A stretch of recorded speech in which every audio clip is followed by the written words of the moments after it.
اعوذ باللہ من الشیطان الرجیم، بسم اللہ الرحمن الرحیم۔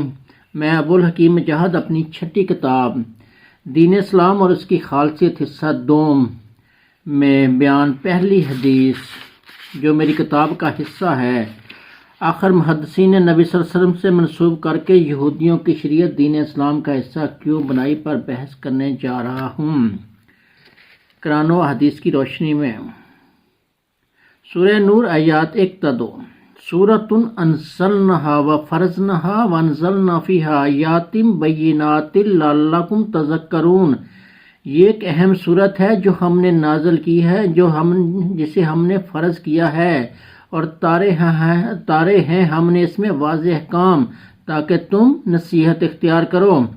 الزانیۃ والزانی، زانی عورت اور زانی مرد، فجلدوا کوڑے مارو، کل واحد منہما میات جلدہ، ہر ایک کو ان دونوں میں سے 100 کوڑے۔ ولا تاخذکم بہما رأفۃ فی دین اللہ، اور نہ دامن گیر ہو تمہیں ترس کھانے کا جذبہ دین کے معاملہ میں۔ ان کنتم تؤمنون باللہ والیوم الاخر، اگر رکھتے ہو تم اللہ پر اور قیامت کے دن پر ایمان۔ اب بخاری شریف کی حدیث جلد 8 حدیث نمبر 7543۔ ایک یہودی عورت اور مرد نبی صلی اللہ علیہ وسلم کی خدمت میں لائے گئے جنہوں نے زنا کیا تھا۔ نبی صلی اللہ علیہ وسلم نے ان سے پوچھا کہ تم ان کے ساتھ کیا کرتے ہو؟ انہوں نے کہا ہم ان کا منہ کالا کر کے انہیں رسوا کرتے ہیں۔ نبی صلی اللہ علیہ وسلم نے ان سے تورات منگوائی جس میں سنگسار کا حکم واضح تھا، تو نبی صلی اللہ علیہ وسلم نے سنگسار کر دیا۔ اب صحیح بخاری کی جلد 7 حدیث نمبر 5270۔ معاذ قبیلہ اسلم کے معاذ نامی شخص نبی صلی اللہ علیہ وسلم کی خدمت میں حاضر ہوئے، عرض کیا یا رسول اللہ صلی اللہ علیہ وسلم میں نے زنا کیا ہے۔ نبی صلی اللہ علیہ وسلم نے چہرہ اقدس دوسری طرف پھیر لیا۔ اس نے 4 مرتبہ اپنے اوپر گواہی دی سامنے آ کر۔ نبی صلی اللہ علیہ وسلم کے پوچھنے پر اس نے بتایا نہ تو وہ پاگل ہے اور وہ شادی شدہ بھی ہے۔ نبی صلی اللہ علیہ وسلم نے اسے عیدگاہ پر رجم کرنے کا حکم دیا۔ اس کے بھاگنے پر ہیرا کے مقام پر اسے سنگسار کر دیا گیا۔ مسلمانوں، کون سی حدیث میرے انبیاء کے سردار کی زبان سے ادا ہوئی ہے اور کون سی نہیں، اس کا فیصلہ ہم نے صرف اور صرف اس سچی کتاب سے لینا ہے، کیونکہ محدث بخاری شریف نے صفحہ 24 سوانح حیات بخاری میں لکھا ہے کہ میں نے 6 لاکھ حدیث میں سے چن کر 9082 حدیث کو استخارہ کر کے اپنی کتاب کا حصہ بنایا ہے۔ مسلمانوں، یہ تمام کی تمام احادیث استخارہ کر کے لکھی گئی ہیں۔ اگر محدث کو یقین ہوتا کہ ان میں سے ایک بھی حدیث انبیاء کے سردار کی زبان سے ادا ہوئی ہے تو اس سچی کتاب کی قسم کوئی مسلمان روئے زمین کا اس بات پر استخارہ نہیں کر سکتا، یہ جرم تصور ہوگا۔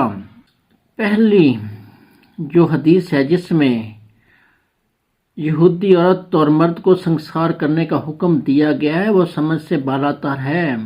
یہ سچی کتاب ہے میرے ہاتھ میں۔ مسلمانوں، یہ تصور بھی ناقابل قبول ہے کہ نبی صلی اللہ علیہ وسلم نے یہودی مرد اور عورت کو سنگسار کیا۔ حکمران ہے مدینہ کی ریاست کے نبی صلی اللہ علیہ وسلم اور منصف کی سیٹ منصف بھی ہیں، روئے زمین کے سب سے بہترین منصف۔ حکم ہے سورہ مائدہ کی آیت نمبر 49 میں انبیاء کے سردار کو آپ صلی اللہ علیہ وسلم ان کے معاملات میں خدا کی نازل کردہ وحی کے مطابق ہی حکم کیا کیجیے، ان کی خواہشوں کی تابع داری نہ کیجیے، ان سے ہوشیار رہیں کہ کہیں یہ آپ صلی اللہ علیہ وسلم کو اللہ کے نازل کیے ہوئے احکامات سے ادھر ادھر نہ کر دیں، ان میں سے کسی حکم سے جو نازل کیا اللہ نے آپ صلی اللہ علیہ وسلم پر۔ قانون ہے سعودی عرب میں اگر کوئی امریکی جا کر چوری کرے گا تو اسے سعودی قوانین کے مطابق کی سزا ملنی ہے، اس کا ہاتھ کاٹا جائے گا۔ اگر کوئی سعودی شہری امریکہ میں جا کر چوری کرے گا تو اس کا ہاتھ نہیں کاٹا جائے گا بلکہ اسے امریکن قوانین کے مطابق سزا ملے گی۔ پاکستان میں عوام نمائندگان 272 عوام جنہیں منتخب کرتے ہیں انہی کا بنائے ہوئے قوانین کے مطابق ہی جج صاحبان سزائیں دیتے ہیں۔ اب نبی صلی اللہ علیہ وسلم پر فرض تھا کیونکہ یہودی نبی صلی اللہ علیہ وسلم کی حدود کے اندر مستقل رہائش پذیر ہیں کہ نبی صلی اللہ علیہ وسلم نے ہر صورت انہیں اسی کے مطابق سزا دینی تھی، انہیں 100 کوڑے مارے جانے تھے، اور پھر تورات کی بھی کوئی گارنٹی نہیں تھی جو وہ لے کر آئے تھے کہ اس میں وہ جو جناح والا حکم ہے آیا یہودیوں نے اسے تبدیل کیا یا وہ اصل حالت میں ہے۔ مگر میرا موضوع بحث دوسری حدیث ہے۔ سورہ یونس آیت نمبر 15 میں خالق کائنات نے اپنے نبی صلی اللہ علیہ وسلم کی گواہی دی ہے کہ جب انبیاء کے سردار کو وہ لوگ جنہیں اللہ تعالیٰ سے ملنے کی امید نہیں تو وہ کہتے تھے اے محمد صلی اللہ علیہ وسلم یا تو نیا قرآن پاک لے آئے یا اسے تبدیل کر دیں، اس کے جواب میں خالق کائنات نے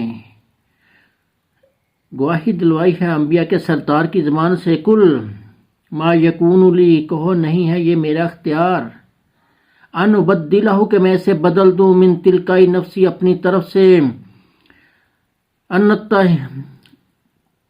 اتبع الا ما یوحی الی، نہیں پیروی کرتا میں مگر اس وحی کی جو بھیجی جاتی ہے میری طرف، انی اخاف ان عصیت ربی عذاب یوم عظیم، بے شک میں ڈرتا ہوں، خوف کھاتا ہوں اگر نافرمانی کی میں نے اپنے رب کی قیامت کے عذاب عظیم سے۔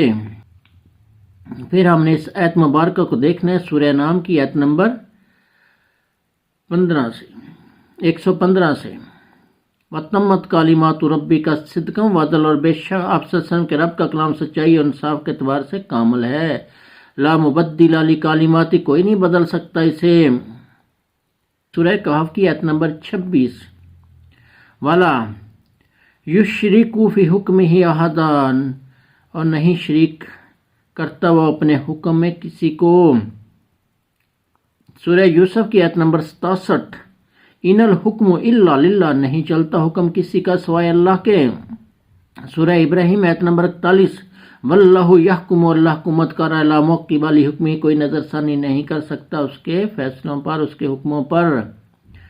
اور پھر گواہی ہے سورہ انعام کی آیت نمبر 114 میں انبیاء کے سردار کی، یا فغیر اللہ ابتغی حکما، سو کیا میں تلاش کروں اللہ کے سوا کوئی اور حکم دینے والا، وَهُوَ الَّذِي أَنزَلَ إِلَيْكُمُ الْكِتَابَ مُفَصَّلًا، حالانکہ وہی ہے جس نے نازل کیا تمہاری طرف یہ کتاب پوری تفصیل کے ساتھ۔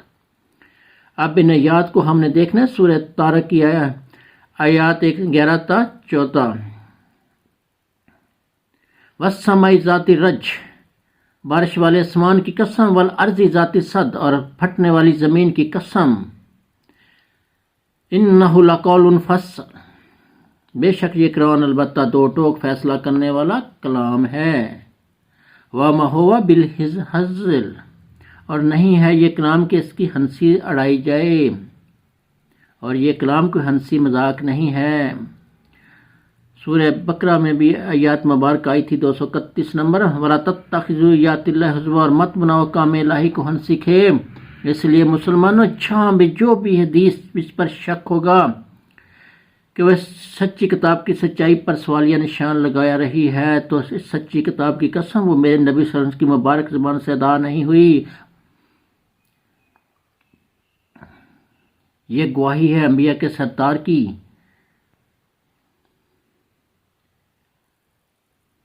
وَقَانَ لِلنَّبِيِّ أَن يَغُلَّ، اور نہیں ہے کسی رسول نبی کی شان کہ وہ خیانت کرے۔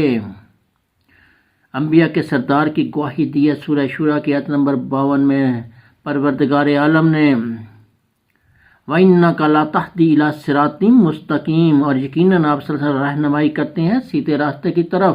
سورہ زخرف آیت نمبر 44 میں بھی گواہی آئی ہے 43 میں، فَاسْتَمْسِكْ بِالَّذِي أُوحِيَ إِلَيْكَ، سو مضبوطی سے تھامے رہو وہ جو وحی کیا ہم نے تمہاری طرف، اِنَّكَ عَلَىٰ صِرَاطٍ مُسْتَقِيمٍ، یقیناً تم سیدھے راستے پر ہو۔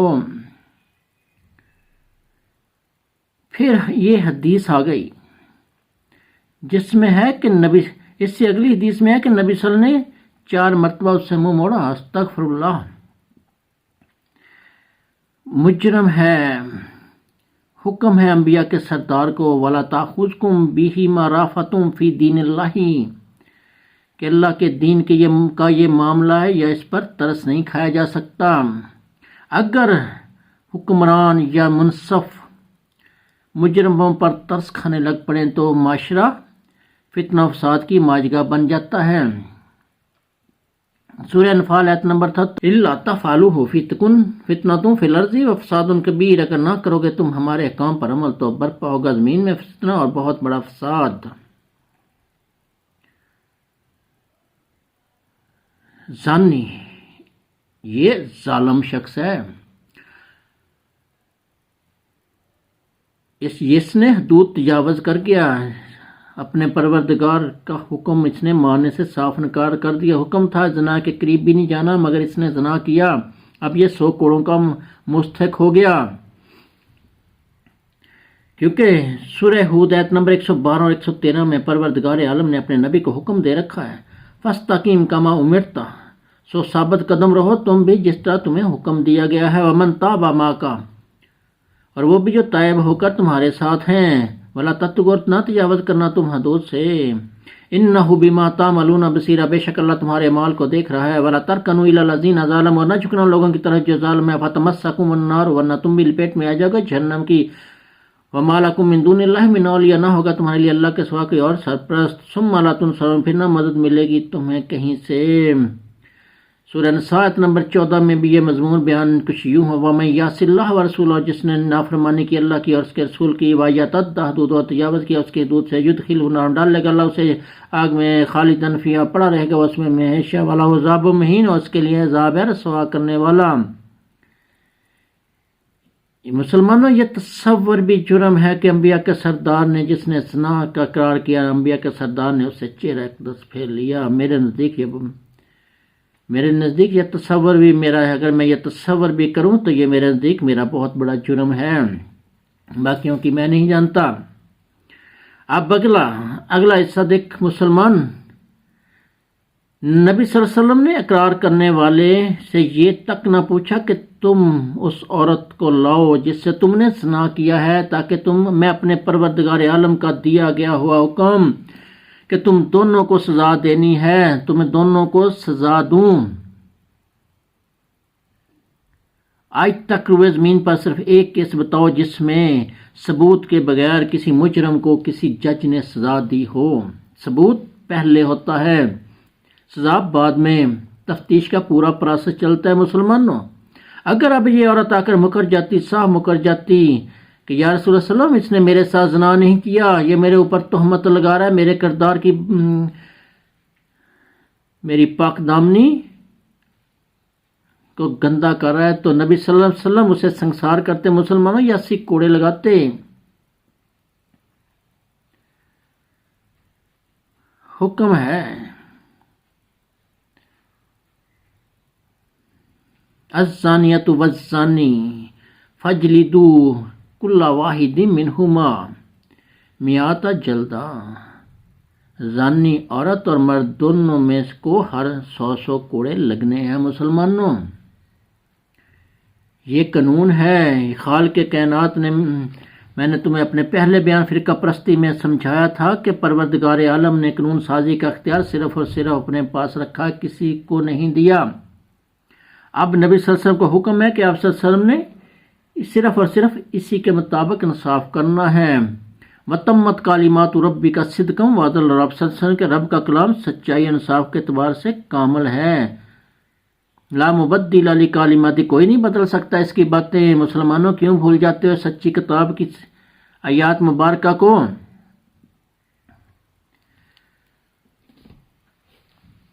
اب چونکہ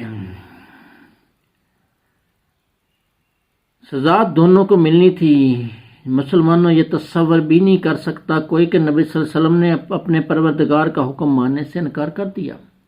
اگر محدث کے پاس ایک بھی ثبوت ہوتا کہ نبی صلی اللہ علیہ وسلم کے بعد کسی خلیفہ نے یہ قانون کوئی مسلمان خلیفہ ختم نہیں کر سکتا تھا، تو محدث کبھی بھی استخارہ نہ کرتا۔ پہلے زانی عورت کا ذکر کیا، بعد میں مرد، کیونکہ زنا بغیر عورت کی رضامندی کے نہیں ہو سکتا۔ اگر کوئی مرد جبر کرے گا تو اس کو نہ صرف 100 کوڑے مارے جائیں گے بلکہ سورہ مائدہ کی آیت نمبر 33 کا اس پر نفاذ بھی ہو جاتا ہے۔ مسلمانوں، کیونکہ اس نے ریاست کی رٹ کو چیلنج کیا، اس نے فتنہ فساد برپا کیا، اور جو اللہ اور اس کے رسول سے لڑے اور زمین میں فتنہ و فساد کرتے پھر ان کی سزا یہی ہے کہ انہیں قتل کر دیا جائے یا انہیں سولی پر چڑھا دیا جائے یا انہیں جلا وطن کر دیا جائے یا مخالف جانب سے ان کے ہاتھ پاؤں کاٹ ڈالے جائیں یا انہیں جلا وطن کر دیا جائے. یہ تو ان کی دنیاوی ذلت و خواری آخرت میں ان کے لیے ہے زبردست عذاب. مسلمانوں اس سچی کتاب کا یہ قانون ہے، اگر چور کے ہاتھ کاٹنے کا حکم ہے تو اس کے ہاتھ ہی کاٹے جائیں گے، اس کا سر نہیں کاٹا جا سکتا. نبی صلی اللہ علیہ وسلم کا نام لے کر کوئی زانی مرد اور عورت جسے 100 کوڑے مارے جانے ہیں اس کا سنگسار نہیں کر سکتا، صرف ان حدیث کو بنیاد بنا کر جو استخارہ کے تحت لکھی گئی ہیں. مسلمانوں اصل مقصد ہم مسلمانوں کا یہ ہے کہ ہم اپنے اللہ تعالیٰ کو راضی کر لیں. زندگی کا یہ مقصد ہے، ہر مسلمان کی زندگی کا مقصد ہے.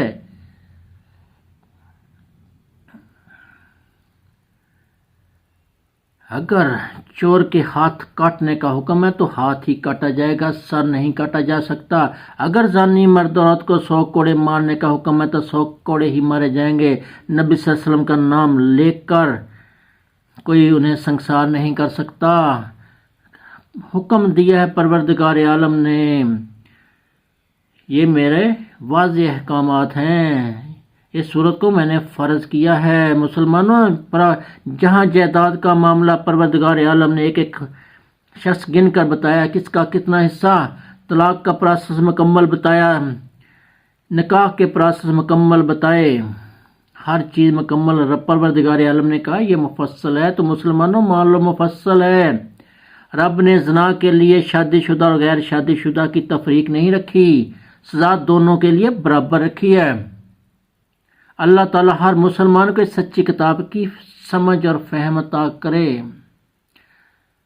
مسلمانوں بغاوت نہیں کرنی، کوشش کرو اس سچی کتاب کی سچائی تمہاری سمجھ میں آ جائے. ہاں تمہیں خود بخود پتہ چل جائے گا کون سی حدیث میرے نبی صلی اللہ علیہ وسلم کی مقدس زبان سے ادا ہوئی ہے اور کون سی حدیث میرے نبی صلی اللہ علیہ وسلم کی مقدس زبان سے ادا نہیں ہوئی. صدق اللہ العظیم.